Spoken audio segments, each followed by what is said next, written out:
La com, ça sert à rien. Un message vaut 1000 mots.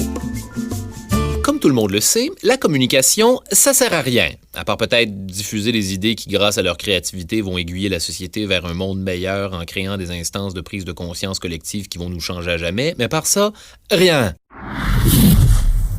Un excellent exemple nous ramènerait en plein cœur des années 80 alors que tout le monde faisait la connaissance du sida. Ouais, désolé, les capsules durent 2 minutes, j'avais vraiment pas le temps de vous annoncer ça en vous le trempant dans le miel. Néanmoins, à cette époque, le séropositivisme, et croyez-moi, j'aimerais vraiment qu'il y ait une manière moins hop-la-vie de le dire, suscitait encore beaucoup de questions et par la même occasion, de décès. Libre à vous d'y voir le miroir d'une quelconque situation actuelle. Entre autres parce que la maladie était presque uniquement associée à l'homosexualité, même si on sait aujourd'hui que le VIH peut être transmis entre partenaires de sexe opposé et même dans le lait maternel. Promis, je voulais pas nécessairement vous faire penser à ça aujourd'hui. Qu'à cela ne tienne, c'est l'Australie qui va se démarquer ici en 1987 avec autre chose que des araignées venimeuses plus grosses que des oiseaux pour une fois. Une publicité télévisuelle qui va terroriser toute la nation jusque dans ses rêves les plus fous où on représente la faucheuse, dans la plus pure tradition de l'horreur gothique, abattre des gens de tout acabit, hommes, femmes, nourrissons, avec une gigantesque boule de bowling. L'horreur gothique, quoi?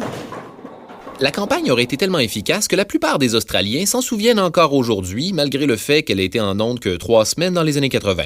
Et c'est vraiment pas plus qu'il leur en fallait pour automatiquement associer le VIH avec la mort pour tout le monde, sans distinction, puis créer une job de prévention tellement solide qu'il y a eu une nette diminution des cas d'infection et potentiellement dans l'achalandage des salons de bowling. Suffisait d'avoir peur de mourir, qui l'eût cru?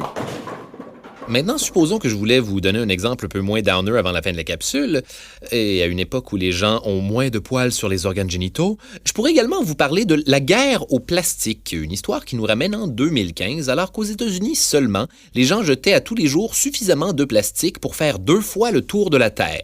Pas pourquoi quelqu'un voudrait faire le tour de la Terre avec du plastique, mais s'il le voulait, il le pourrait. Voilà, c'est ça l'important. La volonté, bande de hippies.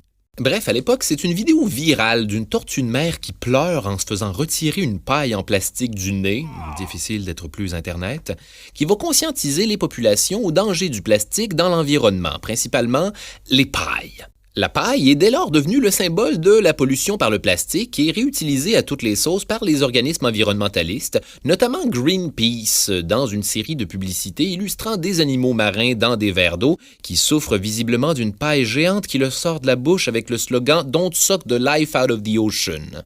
Bref, c'est à se demander si les pauvres s'étouffent sur la paille ou la nécessaire absence de subtilité dans le message. Ou encore la campagne publicitaire de l'ONG Scuba Dogs Society pour sensibiliser la population de Porto Rico au danger du plastique dans l'océan avec des squelettes d'animaux marins entièrement reconstitués de paille de plastique, à l'image d'une exposition au musée dont on a vite fait le tour. Les résultats sont fulgurants et poussent très rapidement depuis des grosses compagnies comme McDonald's et AEW à emboîter le pas en se débarrassant de toutes leurs pailles de plastique pour les remplacer par des maudites pailles en carton qui deviennent molles plus vite que leur ombre. Un combat à la fois, les amis.